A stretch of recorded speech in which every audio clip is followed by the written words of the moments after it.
Hello, beloved. I thank you so much for joining me on the Prophetic Vessel Show. This will be your message from God, Ra, Allah, Source, the Divine, the big God, all right, the biggest Lotto, all right. If you're keen on signing up and becoming a member of my Patreon, the link will be in my description box below. On there, I offer weekly sign readings from as little as $10 per month, as well as personal readings from as little as $50 per month, all right? The link will be in my description box and as well on the screen. The link in my description box leads you directly to the website where you can automatically sign up if you were keen from as little as $10, okay? I also offer benefits on there with regards to you being a part of an exclusive community of people, a private community, members such as yourself, where you get to communicate and have talks about life and things of that nature. I will be part of that as well. I also offer benefits such as one-on-one phone call benefits, all right, as well as voting power. If you want to delegate about what you want to see more of over there. All right, if you are keen, once again, the link is in the description box below. Let us tap in and find out why were you spiritually led here? What is here for you, beloved? Why did you resonate with the title? And why did your own YouTube algorithm present you with this message? Let us tap in and talk to God, okay?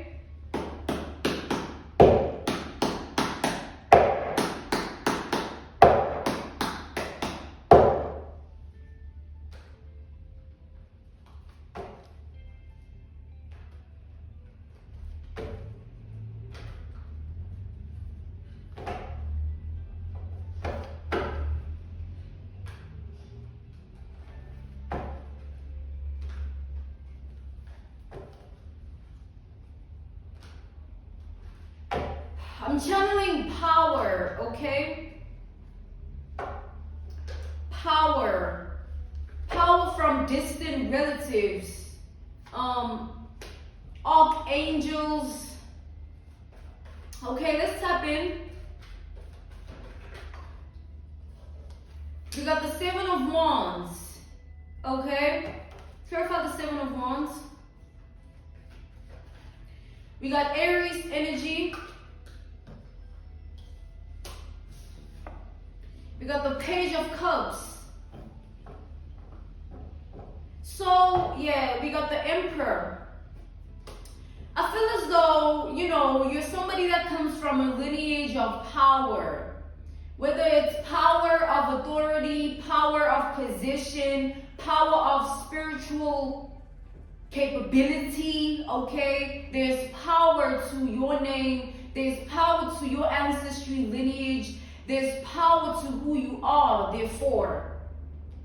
With this Page of Cups here, it's that sort of power that can't be stood against. All right, you know how, for example, an analogy, a reference point, a case study, you know how somebody might look at me and be like, oh, I can do what she do. All I need to do is also get a bunch of cards and speak God's name and do a little whatever, and I'm also, Nah, honey, that's delusion. It's that sort of power where even if you were to think you can do what I do, you know what I'm saying, it will take you 2.0 seconds to realize how delusional you actually are to begin with, to have even that thought process, because one, you don't know me from a hole in the wall. That's the thing. Coming back to the generalization of the message, it's as if the power that you hold here is power that can't be taken away from you. It's power that can't be replicated or cloned, all right? So the power that you stand in, I feel like it was God-given, all right? God permitted your ancestors to stand in a position of authority in their time. And these are ancestors from as far as the 1600s here. People that you've never met in person, but in spirit you are encountering them. okay? They were in powerful positions in their time. They were known for power in their time, okay? They were known to be powerful in their time. But I do see here that the power they stood in created a lot of envy. It's as if people wanted to become like them.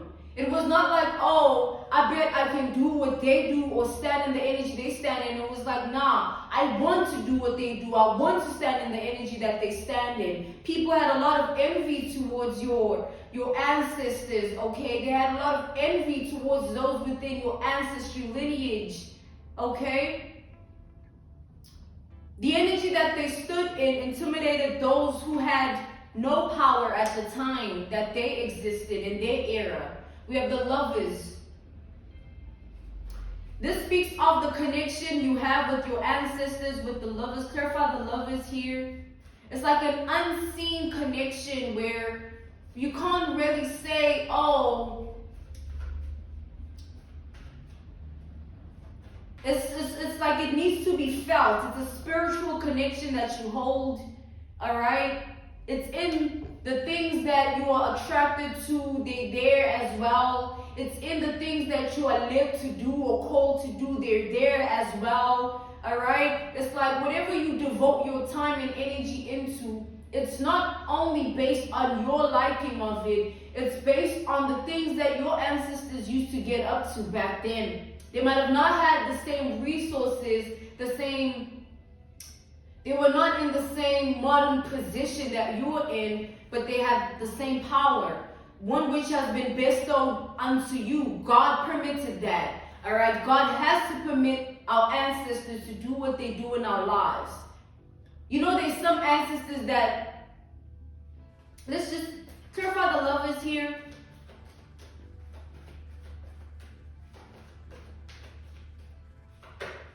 We got the King of Wands. Okay, as I was saying, there's some ancestors that don't care, all right, it's like they don't care in general. Yeah, we got the Devil. They're just wondrous spirits or lost spirits. And there's some ancestors, and the reason they're wondrous spirits or lost spirits is because that's the energy they stood in their time. You know what I'm saying? They didn't figure it out. They didn't tap in enough or even try to. So they just let the world take and control who they are. You know what I'm saying? And when they passed on, it was reciprocated unto their spirit. They were firm in who they were. And then there's ancestors that don't play. Like, not just about you, but about themselves. Like, because of who they are and the energy they stood in. Hell nah, they're going to put up with certain things. Hell nah, they're going to just allow such, you know what I'm saying? It's like a different spectrum where we all exist. You know, you see somebody, just an example, an analogy, a reference point, a case study. Somebody that claims to have a connection with their ancestors, but their life keeps falling apart. Or they keep tapping into the things of the world that are unhealthy for them. Or bargaining with regards to things that deplete them spiritually, emotionally, physically, you know, mentally. And it's because, right, the ancestors that they are channeling are from a place where they were also like that. They didn't care. They just let whatever. And yes, they might be the person might be connected to the ancestors, but it doesn't make the connection powerful because the ancestors weren't powerful. You know what I'm saying? And it's just what it is. Some ancestors didn't have it in them to be on certain things at their time. You know what I'm saying? They didn't figure it out, or they weren't in the position to be able to do that. And it's like a generational curse, and it falls unto the curse of another, and it becomes your problem as the one that is in the bloodline, as the one that carries that lineage of ancestry. That's why we gotta thank God, you know, for who we are as people in terms of our character development, our mind, our heart, and our spirit. Because then it just proves to us who we are channeling in our ancestry. I feel like the ancestors that you channel were leaders, all right? People that had certain authority over other people. either small amounts of people or groups, or but they were listened to. They had the power to bring people together. They had the power to be heard. Like that. I really would like to hear what this person has to say. I really would like to hear it. It's like power. It starts, its foundation upon the identity of another person to be that sort of individual to begin with. You know what I'm saying?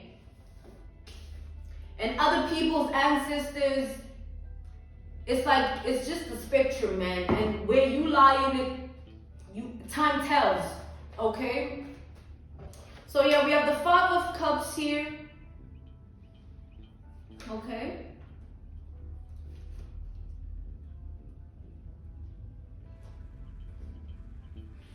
We got the Two of Cups.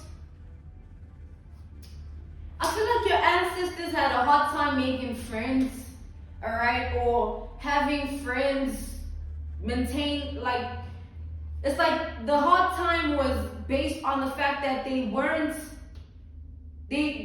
were easily envied. So it was easy for the people they considered quote unquote friends to betray them. It's like my ancestor that I love, and I love to speak about him, and that's the only ancestor I'll ever voice out to anybody, you know what I'm saying? Anybody, everything else is sacred, but he loves to be spoken about. The brain surgeon ancestor of mine. But yeah, he existed long ago, 1500s, 1600s, that era, the 1500s. He was born around there. But furthermore, he was assassinated. That's how he died, okay? He goes by Bevu. That's his name, Bevu. I actually have it tatted on me as a tribute on my birthday this year, last month. But so he was assassinated. Let's take that as a reference point, a case study, an example, an analogy of, yes, he was somebody powerful, but look at how he was executed, you know what I'm saying? That means that, yes, with his identity came power, but there also was powerful envy directly attached towards it. Coming back to the general message, that's exactly what your ancestors dealt with. It's like being in a position of power, but having powerful enemies. You know what I'm saying? Enemies in high places, or enemies in places of the dirtiest slums. But all enemies nonetheless, because of the energy and the power they possessed in their time. So let's take, for instance, your ancestor tried to have a friend or be a friend to somebody. That person would not just see them as genuine as they are. It would be like,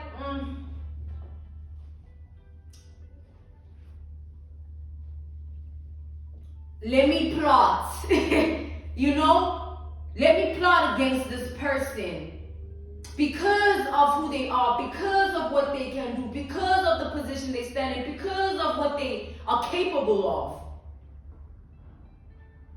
So things like that are also curse-based, if you think about it, in terms of the spiritual essence of it. To always be plotted against, to always have envy upon your identity, to always be looked at through an envious lens, even by those you want to connect or love or show love to. It's like, it's curse-based. It shows that with power, with great power, comes great envy, and it's always been like that. So it's not because something's wrong with you. It's because it's always been in your ancestral lineage. That's what is being highlighted here. Your ancestors want me to highlight that. It's always been like that. It's nothing wrong with you, okay? Nothing is wrong with you. It's just based on the bloodline you're in, the ancestral lineage you're in, okay? So if you're someone that struggles to keep people around them because you oftentimes sense danger, or that something isn't right about the other person, trust me, you're right, and trust me, you need to remove yourself. okay? Because you have this certain power to you that makes people go crazy. An example, an analogy, a reference point, a case study would be like an obsession. All right, maybe you reach out to somebody on the internet, you really like their work or like their persona. It's just simple, superficial. You just be yourself. But when you reach out to that person, in that person's mind, they're like, oh my God, this person, they look like they got this and da da da da. I'm gonna be able to da da da da. All types of things go through their mind. When you just reached out genuinely, you see why it's curse based.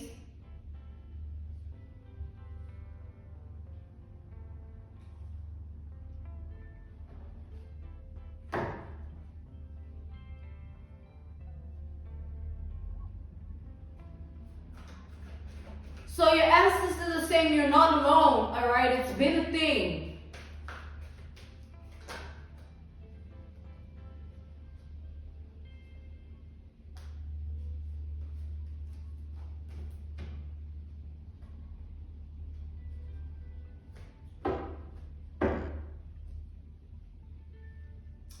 There's something I'm picking up here.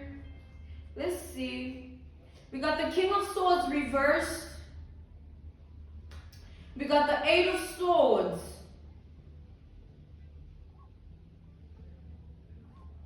We got the Eight of Cups. It's like your ancestors are coming through and they're saying like, it'd be different if you were like somebody that didn't genuinely care about other people. You know what I'm saying? And you wouldn't be hurt by the deceit. They're saying that because you care, it makes you a good person. Don't ever stop caring because of the devilish things that people do to you or evil things that people do towards you. It is not on you to carry the burden of any Satan spirit that might linger in your reality or your past. It is on you to see and feel very sorry that they don't have it in them to also have character development within their mind, their heart, their spirit. All right? They're going to pass on and be that sort of ancestor that wonders, and it's going to be a curse to the next. It's like you are doing yourself a favor by being good. You're not doing it for them. All right? Imagine you die and you end up in a hell. A hell we all know nothing about. It could be that you have to wander this earth for 48 days and see all the bad that you've done to others and feel what they felt. You know what I'm saying? We don't know, y'all. I don't know. But I'm saying it'd be best that we all stick to being good people to avoid consequence. Because what comes with consequence is God whipping that ass. All right? It's God's wrath upon us all. Anyway. So, coming back to the message in its general form here, the generalization of the message, it's like, don't feel bad based on what people do to you. Feel bad for them instead because of what it does to their spirit. Alright? Feel bad for them instead because their mind is in another dimension, another paradigm that you can't even access because you don't vibrate on their frequency. You're not on their wavelength plane. Okay? You keep calling attention to the good things of your life and keep sticking to it, and time is going to promise you the rainbow of us all in His promise that God is going to come through. There's no way that you are being a good person and planting the right seeds and doing the good things of life and expect God not to show His hand. It'd be different if you were just a bad person doing bad things and expect life to work out. That's delusion and illusion. You know what I'm saying? So your ancestors are saying when they push you towards the good things, when they tell you to be the bigger person in situations where you could have really been ballistic or ham on somebody, it's not them saying, oh, you weak, yo, that's power. You know what I'm saying? That's you reclaiming power in the spirit realm and saying, I'm bigger than that. You know what I'm saying? I have more power than the enemy. You know what I'm saying? It's you claiming and declaring your position on this earth.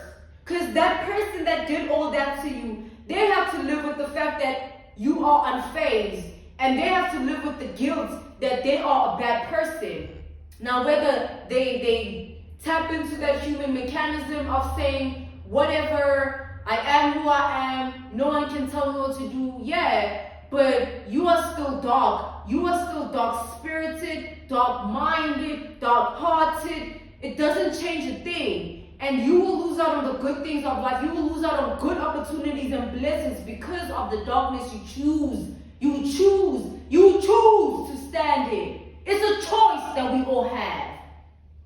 So your ancestors are not pushing you towards healing for no reason. You have to heal, or your pain will lead you to your demise, because in pain is darkness. I was depressed for 12 years of my life. I used to say 8, but let me not lie, it was a long time. All I knew was pain. I would watch the sunrise and see demons around me. Like I don't even remember what it feels like because of the healing era I now bask in. Because of who I've decided to be. And I can stand against the enemy that once placed me in that position. And they can look at themselves as weak for not being able to do what they tried to do to me. It's a choice. I made the choice. I made the decision. I was pushed. I thank my ancestors for pushing me. I thank God for instilling that power within me to make it out of that. Because that paradigm, that dimension, is a very sickly place to be in, because it takes you. It's not you, it's your demons. It's your unhealed trauma. It's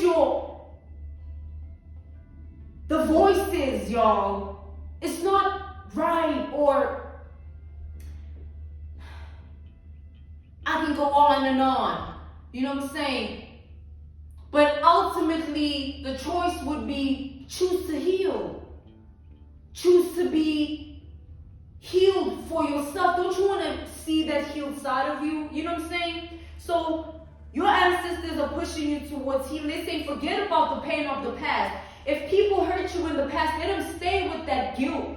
When they see you smiling, when they see you going on and about and hopping into the joys of the basking of the energy that God put you in, they can't do anything about it. They have to think, oh, I once did this to this person. That will be all that lingers. That's the spirit of consequence, and it's not on you to carry. It's not your burden to carry that other people chose to do what they chose to do.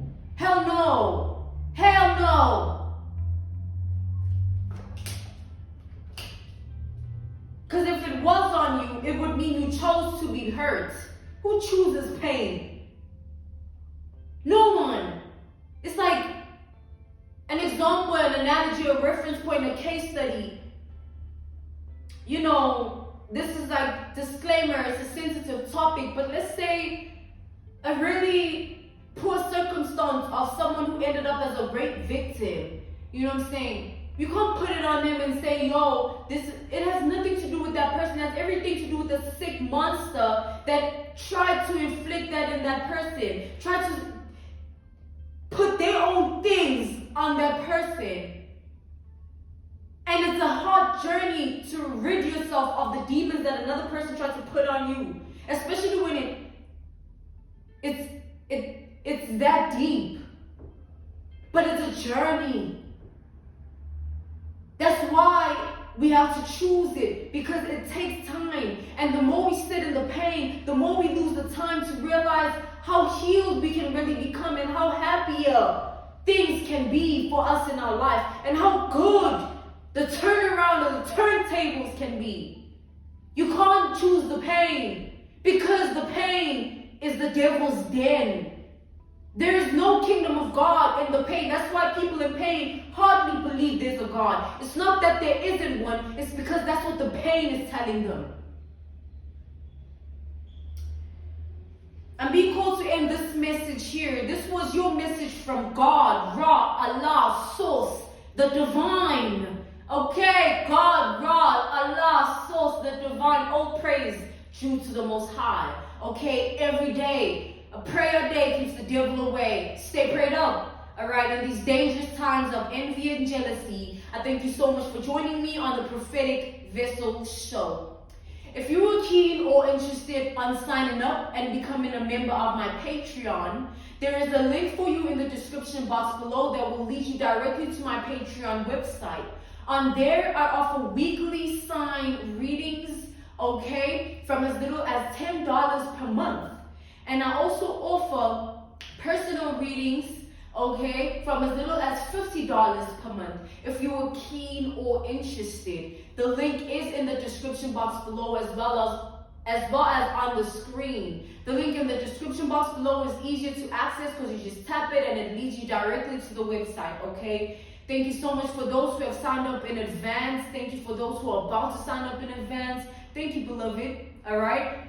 On there are benefits that I offer, such as one-on-one phone calls, okay, exclusive, being a part of an exclusive private community of people, of members where we can all speak about things of life, people like you and I. And also you get voting power where you can delegate on what you want to see more of over there. All right, that's you speaking to me, okay? Thank you for your time. Thank you once more for joining me on the Prophetic Vessel Show. I will see you again soon. Goodbye.